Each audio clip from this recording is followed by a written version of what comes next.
Madencilik, insanların en son yer üstünde çaresizliğini tüketip rızkını oradan arayabilecek olduğu en son nokta.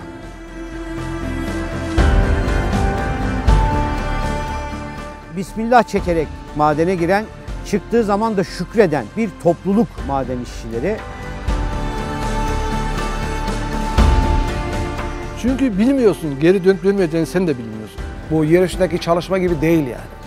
Ölümü her zaman ensende hissediyorsun yani. Bir ekmek davasında ölmek biraz ağır geliyor.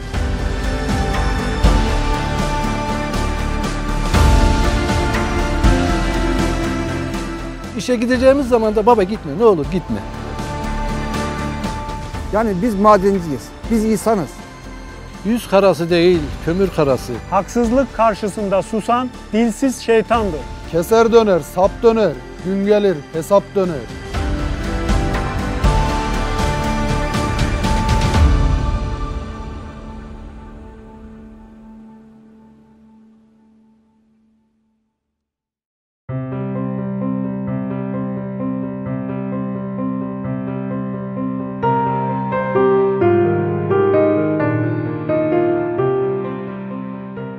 Sarı baret madencinin sembolü. Mesela bu arada baktığımız zaman hayaller demek, 301 madenci arkadaşlarımız demek. Bu barada bakınca ölen kardeşimi görüyorum. Sarı bereti görünce aklıma babam geliyor. Bu bizim arkadaşımızdı ya, can yoldaşımızdı. Ne diyeyim başka? Şeref, namus, ahlak, helal para, uykusuz geceler, onur. Maden bölgesine giderim. Orada kömür kendiliğine sahada yanar. Onun kokusunu çekerim. Derim ki ne güzel kokuyor. İşçiler de der ki bana ya sen aptal mısın? Hiç kömür güzel kokar mı? Siz yanlış alıyorsunuz onun kokusunu. O ekmeğin kokusudur derim ben. Bu odur bu. Ekmektir bu. Ekmektir bu. Rızktır.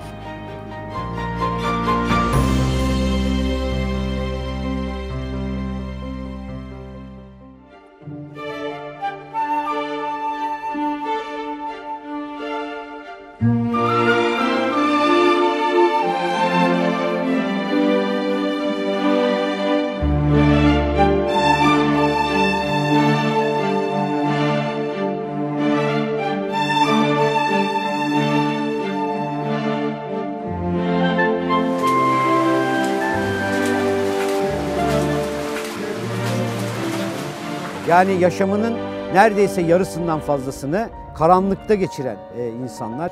Hayatımda karanlığın o tonunu ilk defa orada gördüm. Ne üstünüze yorgan çekin veyahut da gözlerinizi kapatın, mümkün değil. Öyle bir karanlık tonu yok yani.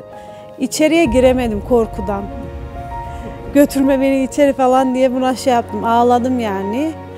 Nasıl ölüm tuzaklarına bilinçli bir biçimde sokulduklarını göreceksiniz. 17. 18. yüzyıl koşullarında çalışıyorlar.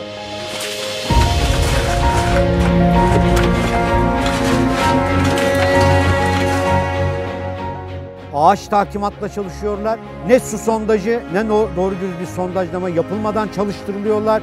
Hiçbir güvenlik önlemleri yok. Kolu kırılan olur, bacağı kırılan olur.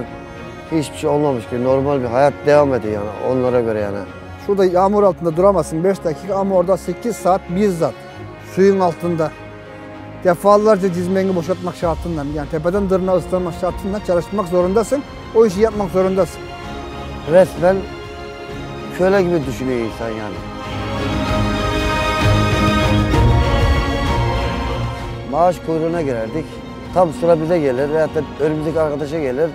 Para bitti denirdi. Yani eşin evde para bekliyor, sen şey yaparsın yani.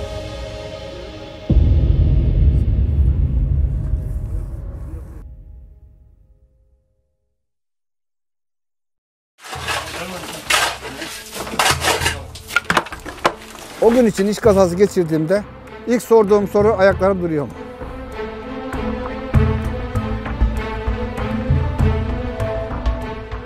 Büyük oğlum 10 yaşında, küçük oğlum 7 yaşındaydı. Her gün geliyorlardı. Servislerin önünde karşılıyorlardı.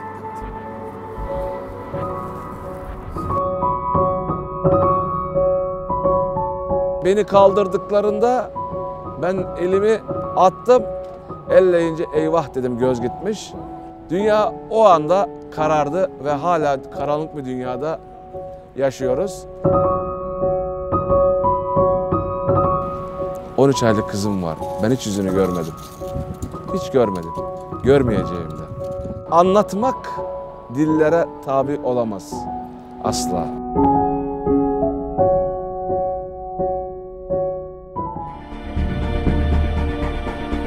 Olay yerine vardığımızda gerçekten gözlerim sulandı. Sebebi ise su bacanın ağzını komple kapatmıştı. Koşarak çıkmışlar. Arkalarından devamlı su basmış. Su arkasından geliyor. Bunlar nefes nefese. Artı 1-1,5 ay korkuyla uyanıyordu devamlı çocuğu. 40 günün içinde 6 tane cenaze çıkardık. Bunların biri de kardeşim idi. Abilerim kendi elleriyle çıkardı. Bak çocuk gücülmüş. Aynı bebek olmuş yüzleri. 301 madenine servis çeken bir abim var. Dedim ki, Ahmet abi, orada ne oluyor? Buraya ambulansın biri gidiyor, biri geliyor.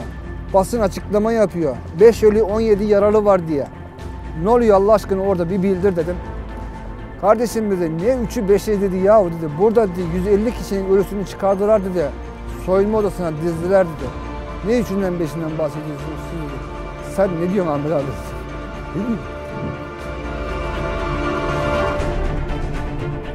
Hep beraber koro halinde kelime şehadeti getirdik.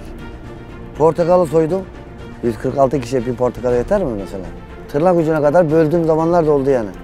80 kilo, 90 kilo, 100 kilo olanlar fazla dayanamadılar ya. Hemen böyle hani af buyur bir kurbanı kesersin de böyle can çekilir. 8 saat hayatla mücadele ettik. Ölümle, ölüm bize yaklaşıyordu, biz kaçıyorduk.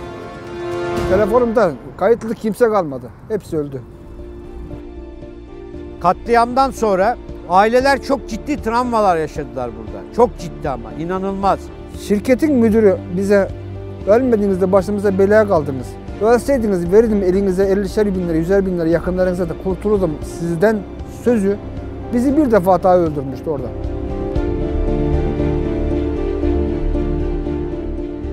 Hani diye fıkratında var madencinin değil. Madencinin alan yazısında fıkratını da zengin belirliyor. Zengin belirliyor, zengin.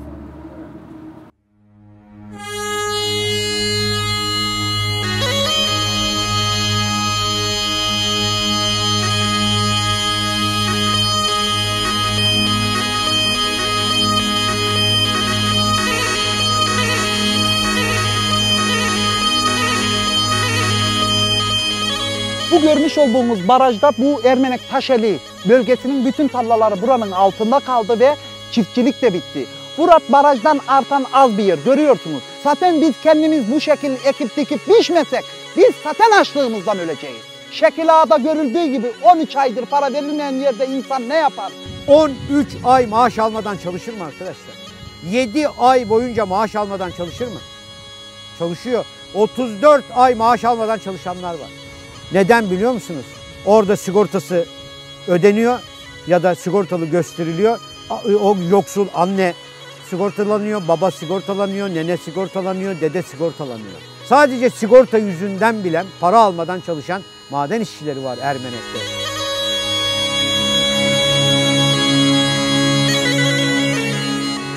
Bize patron ne diyor biliyor musunuz? İşçi adam tüple ne işi var? Tüp kullanmasın. Eşleriniz dağdan odunu getirsin. Köyde oturunca ocağınız yok mu sizin? Evin içinde ocaklar olur bizim.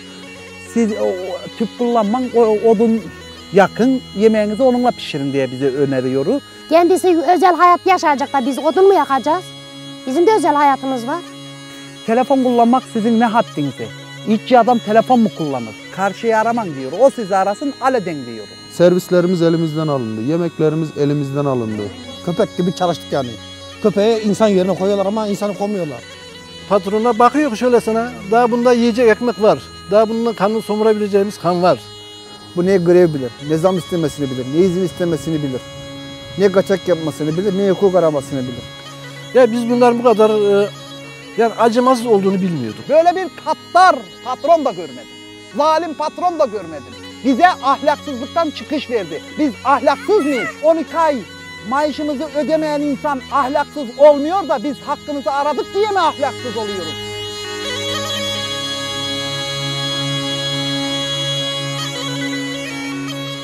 Direne, direne, direnişte zafere. Yıllık izin olsun, tazminatlar olsun, haram, böyle bir şey haram diyor, böyle bir şeye hakkınız yok diyor. Biz de bilmiyorduk yani, böyle haram dediği zaman inanmak zorunda kalıyorsun çünkü başka bir dayanağın yok. İstemeye gittiğimizde, patronla yüz yüze görüştüğümüzde siz bana borçlusunuz, ben size sigorta yatırdım, daha ne istiyorsunuz? Ben sizi istesem mahkemeye versem evlerinizi dahi elinizden alırım. Bu şekilde tehditlerle biz bunlara aldandık, yıllarca aldandık. Babam var, kayınbabam var maden ocağından emekli, dedem var maden ocağından emekli ama bunların hiçbirisi tazminat diye ne olduğunu bilmiyor ve bu tazminat haklarını hep patronlar çaldı. Kıdem tazminatı aslında senin 13. ay maaşı. Tamam mı? Bunu böyle bilin. Yani hani tazminat ayrı, tazminat haramdır, maaş helaldir falan gibi bir aldanmanın içerisine girmeyin. 17 yıllık tazminat hakkım, artı ihbar tazminatım vesairem, işte yıllık izinlerim, ondan sonra 6 aylık da maaşım. 5 maaşım ve 10 yıllık tazminatım. 14 yıl olmuş, bir tazminat olayını çözemiyoruz. 34 yaşında kaza yaptık. 47 yaşına bastık, tazminat peşinde koşuyoruz. 8 sene, 9 senedir ya. Benim de hayalim bu tazminatı alıp bir hacıya gitmektir. Yani bu benim hayalimi gerçekten elimden aldı. Mesela babası ölmüş, babası öldüğünde çocuk 6 yaşındaymış. Çocuk şu anda 26 yaşında. Kan parasını daim almamış yani. Bütün haklarımız yasal yollarla ispatlanmasına ve hakkımız olduğu söylenmesine rağmen hiçbir sonuca varamadık. Ayakkabısı delik olan amcamız da bir kuruş tazminat alamadan öldü.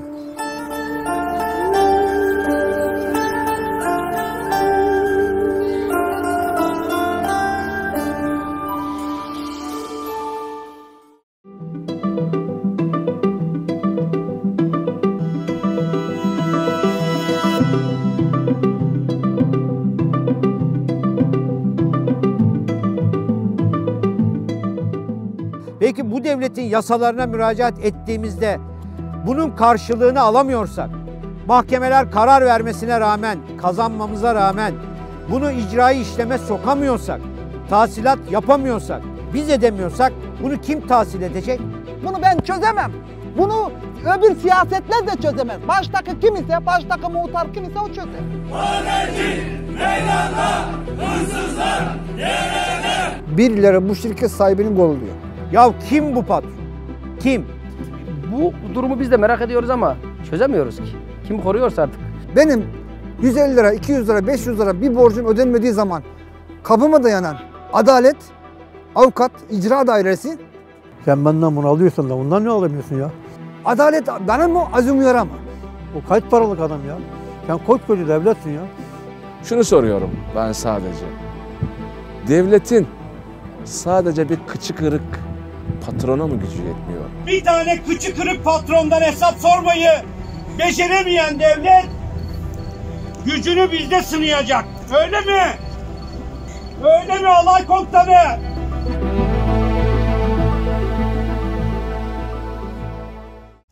Bu patronu uydudan arayıp bulamaz mısın? Yakasını yapmışlar. Şimdi biz Hatem Özbey'den paramızı istiyoruz ama doğru düzgün istiyoruz, vermiyor. Sonra gittik Karaman'a gittik, orada neredeyse kaldık. Fabrikasının önüne gittik, hala gelmedi. Hatem Özbey'den paramızı istiyoruz biz. Bir şey istemiyoruz ki, sanki evini istiyoruz. Gidiyor, karısına bir sürü güzel arabalar alıyor, şeyler alıyor. Biz 1 lira istediğimizde vermiyor. Babamızın cebinde 25 kuruş bile çıkmıyor. Ali hiç konuştu mu? Azıcık şöyle kafanı kaldır. Ha şöyle dur. Hayır, azim değil. Tamam. Ben zaten otulan zor deniyor. Şimdi biz diyoruz ona, direne direne kazanacağız. O diyor, direne direne vermeyeceğim parayı diyor. Biz diyoruz söke söke alırız diyoruz. O ne diyor? Söke söke vermeyeceğim diyor. Ya Allah Allah versin ne olur? Ölür müsün? Ölmezsin. İşçinin hakkını vermiş olursun. Ama vermedi ya adam. Süründürdüler bizi. Cumhurbaşkanının tek bir sözüyle aslında bu olabilirdi, bu iş çözülebilirdi de yok. Adam keyif çayı için diyor. Pasta alamıyorsanız keyif çayı için diyor. Ya biz diyoruz para yok, bu diyor keyif çayı için diyor. Ben okumak istiyorum. Parasız nasıl okunacak? Kitap defteri nasıl alınacak? Keyif çayıyla mı alacağız biz bunu? Alamıyoruz diyoruz, alamıyoruz.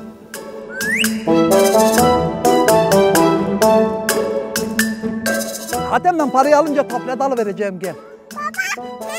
Sana da alacağım kızım, sana ne alacağım? Dondurma yalayacaksın. Ne yapacaksın? Abaya da alacağım.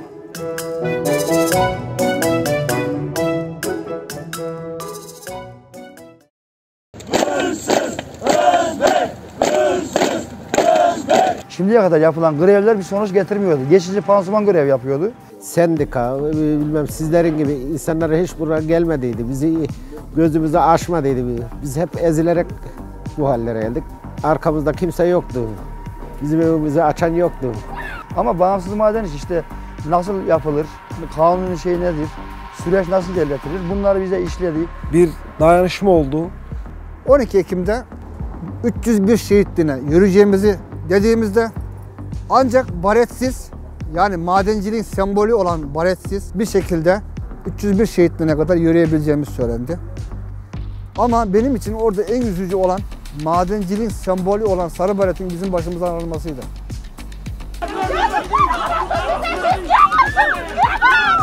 Bu bizim kimliğimizdir.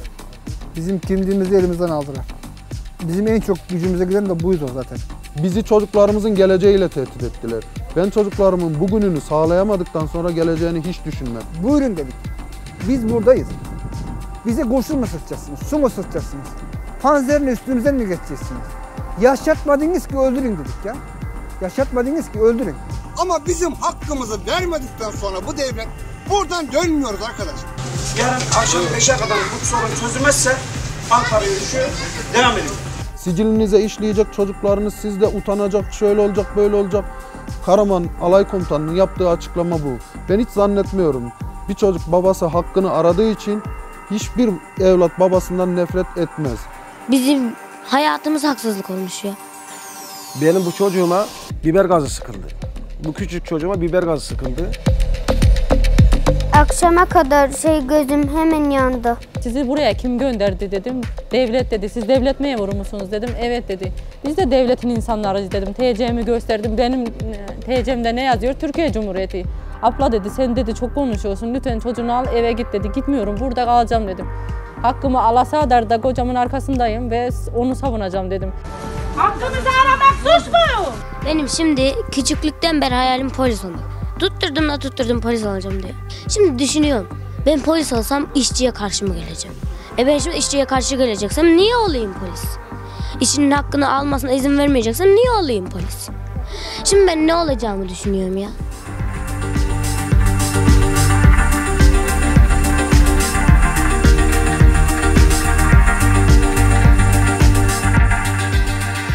Bize güç veren etkenlerden en büyükleri de eşlerimizdi, kadınlardı. Çünkü onların gücü farklı, bizden farklı yani. Bizden daha dayanışma içindeler, bizi daha çok motive ettiler. Bu kadınlar her şeye rağmen, çok önemli bir kısmı her şeye rağmen dimdik mücadelelerini yürüttüler. Biz bu yoldan kesinlikle geri dönmeyeceğiz. Ben buradan 3 çocuğumdan yürüyorum. Beni de gözaltına alın abiler ablalar söylüyorsun. Hadi bakalım. Öldürün meydan. Direne direne kazanacağız Allah izin verirse. Herifler ocakta çalışacak, biz zeytin bahçesinde çalışacağız. Madencilere yemek hazırlıyorum, onlara götüreceğiz. Sonuna kadar da arkalarındayız. Madenciler olmasa esnaf olmaz. Bir esnaf olarak madencileri destekliyoruz.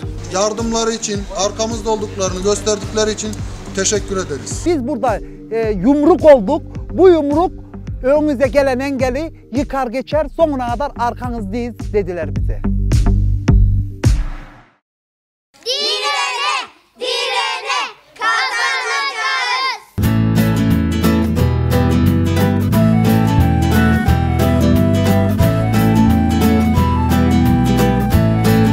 Direne,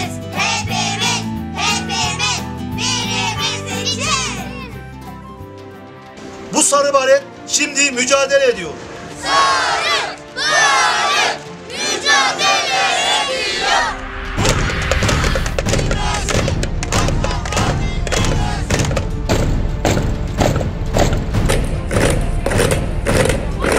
Ama alacağız. Ne olursa olsun bu Avusturya'mızın hakkını kimseye yedirmeyeceğiz. Her zaman hakkımızı bir kuruşa kadar alacağız. Bu çocuklarımın rızkını orada ben o patrona yediremem. Babamızın hakkını verin deyin çocuklarım. Babamızın hakkını verin. Babalar direnin, çocuklar sizinle. Peşindeyiz. Oğlum nereye giderse ben de giderim. İnşallah kazanacaklar, 30 yıllık ağalığı yıkacaklar. Aç kalacaksak da beraber, tok olacaksak da beraber. Biz kararlıyız, alacağız. Yani biz kazanırsak gelecekteki arkadaşlarımız ümitli olacak. Bir canımız var, ya canımız ya hakkımız diyoruz artık. Bu yoldan hiçbir şekilde dönmeyiz. Yemin ettik dönmeyeceğiz. Ölmek var, dönmek yok. Biz kazanacağız. Kim kazanacak? Yani biz Sıkı sıkı alacağız. kazanacağız. Bir yerde haksızlık varsa orada mücadele vardır. Direnişimize devam edecek miyiz? Var mısınız? Varız! Var mısınız? Varız! Helal olsun size. Korkuyor muyuz? Hayır. Korkuyor muyuz? Hayır. Sizden korkmuyoruz! Sizden korkmuyoruz! Emin